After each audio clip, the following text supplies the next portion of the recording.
Hey, greetings, everyone. Lieutenant Colonel Alan West, and welcome to the Steadfast and Loyal program. You gotta light 'em up before they burn it down. Better dig deep, put 'em in the ground. Blood on their hands, they're hellbound. Sing a song. Ooh, they're gonna burn it down. Sing a song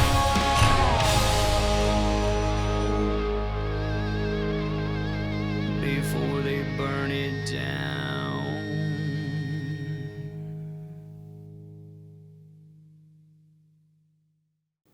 Hey, greetings, everyone. Welcome back to the Steadfast and Loyal program. You know, young people run around now and acting like they're a big victim and all this type of stuff. I just have to laugh. And so I thought that maybe we'd have someone on that can truly be reflective of what it means to be a victor in America. And that is retired Navy Captain Hung Kao. And understand that in the Navy, a captain is the same as a full bird colonel. So Hung Kao outranks me. So I will be referring to him as sir. He came to the United States as a refugee from Vietnam in 1975. He was commissioned as a Special Operations Officer, Explosive Ordnance Disposal, and Deep Sea Diving from the United States Naval Academy, and served with Special Operations organizations and units in Iraq, Afghanistan, and Somalia. Hung received his master's degree in physics from the Navy Postgraduate School and fellowships at MIT and Harvard. He and his beautiful wife, April, are the parents of 5 beautiful children, and he has just written a book called Call Me an American, Refugee to Patriot, Lessons Learned for a Strong American. Captain Hung Kao, thanks for joining us here at the Steadfast and Loyal program. No, thank you, sir. I'm a big fan. I first met you when I was still in command down in Panama City about 10 years ago when you were running for office. And so, it's great that our lives have intertwined and come back and forth after all these years. Absolutely. And I met you again when now you're running for office as a U.S. Senate nominee there for the Republican Party in the state of Virginia. We'll talk about that in our second segment. But the first segment, I want to talk about your background, your history, because I think too many people want young folks to sit around and play the victim role. How is it that you have been so successful in achieving all the things that you have achieved? And especially, let's talk about Call Me an American, because there's a lot of people that seem to not want to be called an American today. Tell us a little bit more about your background. Yes, sir. So in 1975, a young senator by the name of Joe Biden, his first vote in Senate was to stop all funding to South Vietnam. If you recall, the United States pulled out of South Vietnam in 1973, and they kept fighting over there. The South Vietnamese kept fighting, and they did a very valiant job. But when all the funding stopped, they didn't have the means to sustain themselves. And so my father was a high-ranking Vietnamese official from South Vietnam. He was a deputy minister of agriculture. So he would have been marked for death or sent to a re-education camp. So that night they were making preparations to take us out of the country. And my mom was sewing notes into our clothes saying, "This is my son, please take care of him in case we get separated." And we got to the airport and they had another realization. It's like, what if the Americans only took, 2 of our 5 kids or 3 of our 5 kids? Who do we leave behind? How do we come back for them? How did they take care of themselves? But by God's grace, we all made it to the United States. We came over here to the land of freedom, and that opened up its arms for us. However, my dad could not find any work over here, and he was too proud to go on subsidies or food stamps. And so the only work he could find was being a contractor for USAID out in West Africa. So we moved over to Niger, and we lived there for 7 years. And my parents had another hard decision. It's like, okay, he doesn't speak any English because I went to French schools over there and I spoke Vietnamese at home. So my mom had to bring us all back here. My dad stayed in West Africa in countries like Chad, Guinea, Cameroon, Zaire, these harsh places. But again, that's what sacrifice means, right? You do that for your family. And so I came back here. I struggled to learn English. I had to learn to speak without an accent so you don't get picked on by the kids. And we grabbed onto the American dream. And my parents taught me at a very young age, like, they can always take away your money, they can always take your position in life, but they can't take away what's in your head. And so education was so important for us. And that's why I was able to, achieve all those accolades that go in those schools. But you know what? I paid back every single dime of that American dream with 25 years of service as a special operations guy, and you name it. I mean, I fought over there in Iraq, Afghanistan, Somalia. I was also a Navy deep sea diver who Yeah. recovered John F. Kennedy Jr., his wife, his sister-in-law, and other aircrafts that crashed in the ocean. You know, it was interesting you brought up the point that it was, young Senator Joe Biden who voted to cut off all of the support into South Vietnam and, of course, withdraw our military. And now we see, the Vice President, President Biden, who did the exact same thing in Afghanistan. Does it trouble you when you look at the foreign policy decisions of this individual, how it affects our standing in the world today? Absolutely, sir. I mean, just I think Secretary Bob Gates said it best that Joe Biden has been on the wrong side of every decision.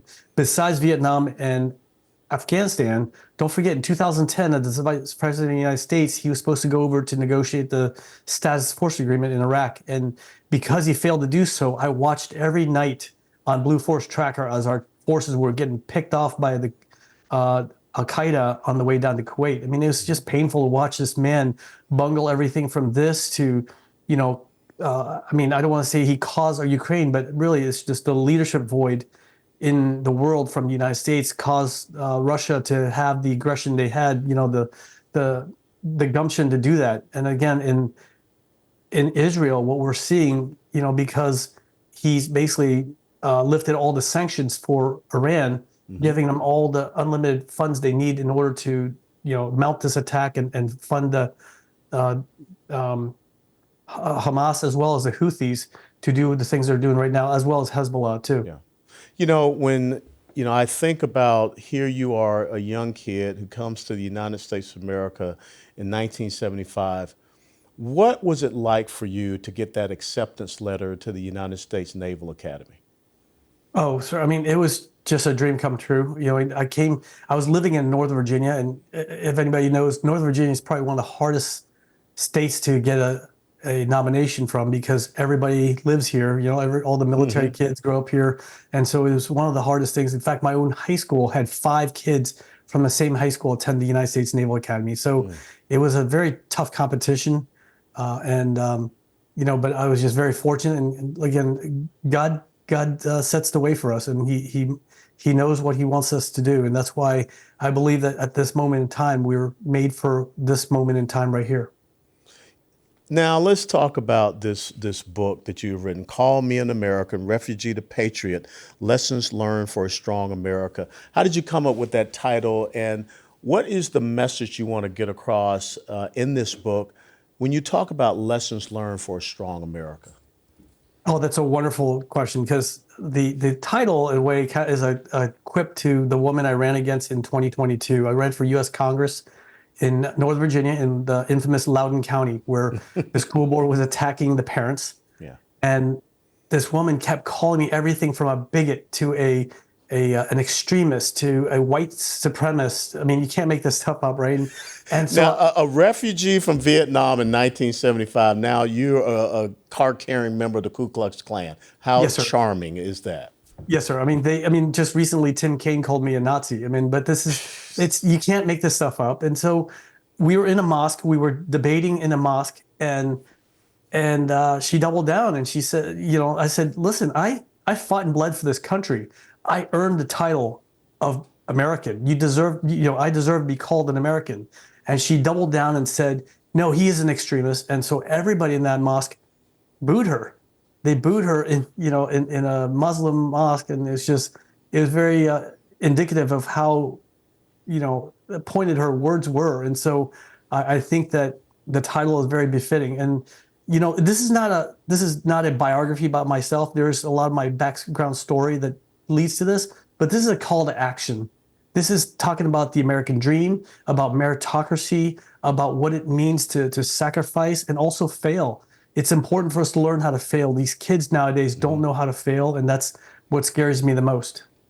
And again, when I think about your background, and like I said, you're coming here and you don't have a lot of resources. You don't have a background. As a matter of fact, you came here not even able to speak the language.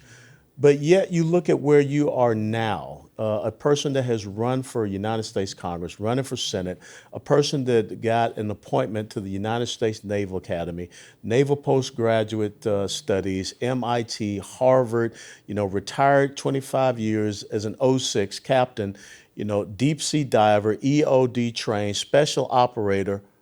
How is it that we are allowing our young kids to play this I'm a victim game today?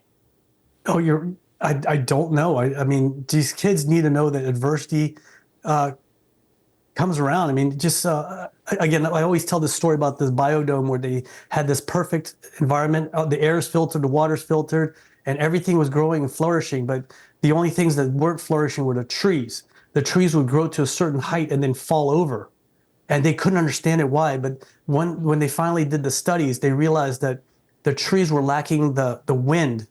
Wind would cause microfractures in the trunks, and it would cause the trees roots to reach out further so they can hold onto the ground. And so with the lack of wind, the trees could not sustain themselves because they didn't have the deep roots they needed.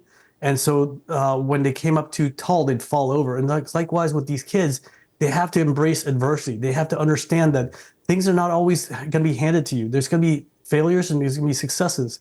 But success doesn't come from never failing. It comes from rising after every fall. It's important because in Romans chapter 5, verse 3 through 5, it talks about trials and tribulation producing perseverance, and perseverance producing proven character, and proven character producing hope.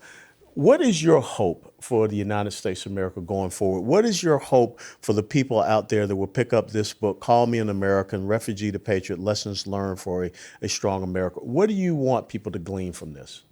Sometimes it takes an outsider, like an immigrant, to remind people the gifts A we legal have. immigrant who came here Yes, the sir. right way. Thank you. No, Yeah. you're right, sir. We waited 7 years for our citizenship. Incredible. You're right. It takes someone from the outside that came in that understands how wonderful this place, this country is. I mean, it's almost like growing up. My parents used to say, you're not working hard enough. Why can't you achieve this, this, and this? It took someone from the outside going, your son's pretty remarkable. And they're like, oh, really?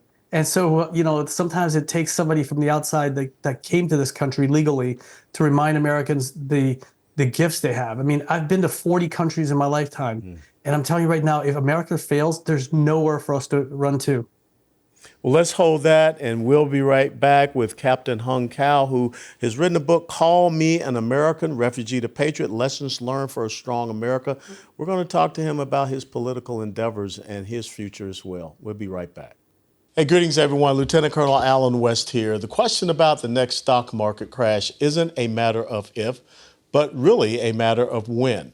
There are just too many signs that we are on the edge of some really tough economic times. We've got war on multiple fronts, movement away from the U.S. dollar on the international stage, a weakened job market, and a recent surge in stock prices that isn't really backed by anything other than investor overconfidence. What's going on right now just isn't sustainable, and when it starts to crumble, it could all come down very, very fast.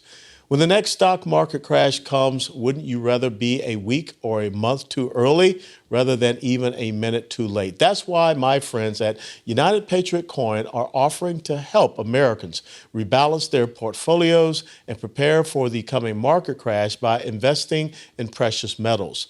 They've always been able to help you protect your liquid assets, but now they can help with funds in your IRA or 401k retirement account also. There is a little-known law that allows Americans to own physical precious metals inside of an official IRA account. This isn't gold stocks or shares in some random mining company. We're actually talking about actual gold and silver coins and bars. The metals you put in your IRA are the exact same ones you will get out when you take a distribution. You can even buy and sell within your IRA without the messy tax issues you have with other transactions. The experts at United Patriot Coin can help you through the entire process, from opening and funding the account to selecting the best metals to put into it. Visit UnitedPatriotCoin.com, that's UnitedPatriotCoin.com, or call their office right here in the state of Texas at 844-202-7834. As a special bonus, tell them that Alan West, the old colonel, sent you, and they will cover your setup fees on qualifying accounts. God bless you all. Steadfast and loyal. Hey, ladies and gentlemen, welcome back to our conversation here on the Steadfast and Loyal program with Captain Hung Cao, United States Navy, United States Naval Academy graduate, now running for United States Senate. Just an incredible background, but you need to go out and pick up his book, Call Me an American, Refugee to Patriot, Lessons Learned for a Strong America. Let's talk about this Senate run. And in the first segment, you talked to us about how people are trying to brand you and put you into a certain box. You know, why is it that when people stand up for their fundamental principles and values, they stand up for the Constitution, which you and I took an oath to support and defend, there are certain folks out there that want to brand you as an extremist. I mean, you might as well call the founding fathers a bunch of extremists too, right? No, you're absolutely right. But this party that calls themselves the most inclusive party, it's only if you agree with them. We can't have normal debates anymore without shouting at each other. And when you start shouting, no one's listening. And so it's painful to watch as these people are touting these things, but they don't understand sometimes what they're being fed. It's just like these people screaming for Intifada, and you understand what that means, right? It means the complete eradication of Jews across the world. And when they're keeping Jewish kids from going to school that's discrimination in itself. And so I don't understand where some of these young kids today are getting this, getting fed this information and this falsehood. And, we're called, like you said, extremists or bigots or racists because we don't believe in the same things they do, because that's all they have is just calling us names. It's amazing to me because when I went and looked at the case that Asian Americans brought about the whole affirmative action, I think it was at the University of North Carolina in one of the Ivy League schools, and that case was decided in their favor. And the next thing you know, they're being attacked as the new face of white supremacy when they just want their kids not to be discriminated against because they work hard, because they study and they achieve. What is happening, you think, in the Asian American community right now, and the Vietnamese American community here in Texas, as you well know? It's a pretty big community in Houston and up here in the Dallas-Fort Worth area. Do you see things starting to change because some of the rhetoric that you're hearing reminds people of the rhetoric they saw in their former countries? Yes, sir. I mean, absolutely. This is communism or Marxism or racism, and socialism. It's all the same thing. And my high school, for example, I was accepted to the first graduating class of Thomas Jefferson High School for Scientific Knowledge. Yeah. It was the #1 high school in America for decades. And then about 4 or 5 years ago, they changed the entrance requirement for a more equitable outcome. And the school dropped down to #5, and now it's dropped down to 14 3 weeks ago. But not just that, the number of Asians in there dropped from 75% to 55%, because really they felt there's too many Asians there. And I just, the thing is that we all have different gifts that God gave us, but trying to make people do something they're not made for does not really yield the outcomes we want, because a lot of these kids can't successfully matriculate the curriculum. So we were required to have already completed algebra and geometry before we came into the 9th grade, because we were studying calculus-based physics by the time we're graduating, and you kind of need calculus in order to get calculus-based physics. And in order to get that, you have to have gone through, algebra 2 trig and all the higher learning math courses in order to do it. So that's why the school's dropping so far down, because they're not able to, successfully complete the course. Now, if I'm correct, that's the high school that decided they were not going to let National Merit Scholarship recipients know they had received those scholarships. Am I correct with that? You're absolutely correct. Yes, sir. There was over 100 National Merit Scholarships, and they just didn't want the other kids to feel bad that they didn't get it. I mean, it's just ludicrous that they're doing things like this, because those kids could have used that to put on their college applications, which would have allowed them to get into these other schools that continue to discriminate against them. Harvard, MIT, Stanford. I mean, these schools were already holding things against them, and now you're holding back an accolade they could use on their resume to say why they're a better choice. Let's talk about this whole equity thing, diversity, inclusion. Because I served 22 years, you did 25 years. We've now seen this creep into the United States military. And I think it's having some very adverse conditions. You're running to be a United States Senator. What are your concerns about how we have gotten away from the focus of our military to implementing an ideological agenda such as DEI? Oh, look, it breaks my heart because you and I have been in combat, with like actual combat. And, I don't care what the person next to me look like. I just care you can shoot straight. And so it's painful to watch what they're doing to our military when we're no longer focused on the things that are most important. I ran the Navy dive school. It's about a 75% attrition rate. And I tell people, I said, look, things like hardship, adversity, and the sea, it doesn't care who you are. They're going to kill you just the same. You have to be prepared for life, and you have to be able to prepare for hardships underwater. And it's not made for everyone. Not everybody goes home with a trophy, and you've seen this too.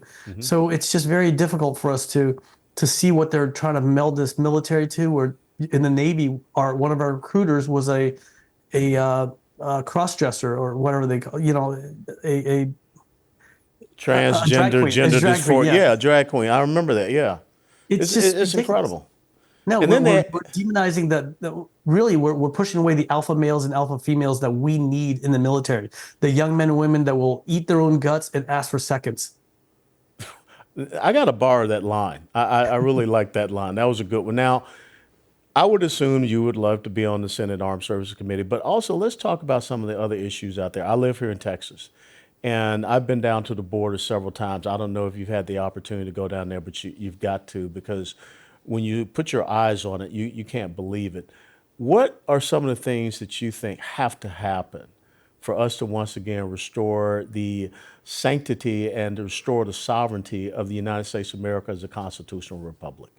Oh gosh, yeah, I did go down there with Trump's team. So with Chad Wolf, the former DHS secretary, Joni Ernst, as well as Morgan Ortagus from his State Department, and Linda McMahon, and it was eye-opening. And first of all, we have to complete that wall system. They keep calling it a wall, but it's a wall system because it's integrated with fiber optic cables that allow us to have EOIR sensors and seismic sensors to protect our homeland. I believe in immigration, in legal immigration, right? We need taller walls and wider gates. And here's the thing, there's plenty of people who are waiting patiently in line for that American dream. My family, like I said, waited 7 years. And the last thing my dad had hanging over his bed before he passed away 2 years ago was his naturalization certificate. That's how proud we were of being Americans. And, as a legal immigrant to this country, I'm telling you right now, don't ask for the American dream if you're not willing to obey the American laws and embrace the American culture, because I did. I love this country so incredibly much. I put my life on line to defend it for 25 years. I mean, my wife was 8 months pregnant with my first child when I deployed to invade Iraq. And I had to write letters to him saying, son, you're 10 years old, double digits. You're 16 years old. You're about to take on the responsibility of driving a car. You're 18 years old. This is what it means to be a man. I did it because I knew this country was worth fighting and dying for. And these people come across and they plant the Venezuelan flag or whatever else they want to do and not, become Americans. And the absurdity is that there were people that have never done anything near that would call you a bigot and an extremist when you have been willing to make the last full measure of devotion to this great nation. We got Memorial Day coming up. What does Memorial Day mean to you? So it's thanking all those men and women that line up the Arlington National Cemetery and other places around the world and the United States, because some of them we never brought back, right? I mean, Normandy, the 80th anniversary of Normandy is coming up too. Yeah. We remember them because, we can stand for, on their shoulders and look further because of the sacrifice they did. And, it's hard to say, hey, it was worth it when people like Joe Biden just abandons every hard inch of land that we fought for in Iraq and Afghanistan. And but we remember their sacrifice and we remember what they do. The book is Call Me an American Refugee to Patriot, Lessons Learned for a Strong America by United States Navy Captain, retired Hung Kao. Why should people pick up and read your book? Well, What? first, I need to set something straight, sir. I'm an engineer and physicist by trade, and so my linear thinking allows. Basically, I like graphs and charts and bullet points. So my wife of 25 years wrote this book, Who for better? me, Who better? with me. Yes, sir. So she's able to take all of my, you know, random thoughts and put it into something very palatable. But this is a call to action. This is a reminder to America what it means to be American, and it's also a love letter to my kids too, to remind them that where they came from and what sacrifices their grandparents and I made for them in the name of liberty. Now, and your wife is April Lakata Cow. What's her background? Where was she born and raised? She's born in Northern Virginia, sir. She's just a red blood American gal. She's just my best friend and a good Christian woman. We hold each other accountable through Christ, and we just love this country and we love God. Let me ask you, where can people find the book, Call Me an American, Refugee to Patriot, Lessons Learned for a Strong America? You can pre-order right now on Amazon. I know Amazon says June 11th, but I know some people have already begun receiving it. So, I mean, I'd love for them to go out there and buy it and read it. And like I said, it's a call to action. It's a love letter to our children and our children's children, and really to America. It's just, I'm telling you right now, if there's no America, there's nowhere else to run to, because I know what it's like to wake up without a flag to stand under or a country called my own. And I'll be darned if that happens to my kids, your kids, our grandkids, and our great grandkids. There you go. Where can people follow you and support you in your campaign to be the next senator from the great state, the Commonwealth, of Virginia? Yes, sir. It's a Hung for VA, HUNGFORVA.com. Just remember, you can't vote for me, but I can vote for you, because they're going to try to pack the Supreme Court, and we can hold the line with the 9 amazing justices we have. But when they try to pack more people, then it's going to be game over for our republic. Well, I want to tell you, I have supported your campaign. You have my firm endorsement. And if there's anything that I can do to help you out, just let me know. Except for that one day when Army plays Navy in football, I can't like you that day. Otherwise, we're brothers, okay? Yes, sir. I'm wearing a USNA shirt just I right know. now for you. I saw that. I knew exactly what you were doing. Well, look, Yes, sir. anchors away, shipmate, and God bless Yes, you, and sir. thank you so much. Well, sir. Thank you. Cool. Ladies and gentlemen, that was Captain Hung Cao, United States Navy retired senatorial candidate for the Commonwealth of Virginia. Incredible book, Call Me an American, Refugee to Patriot, Lessons Learned for a Strong America. If you enjoyed this interview, please share it with others. And until next time, steadfast and loyal. Before they burn it down.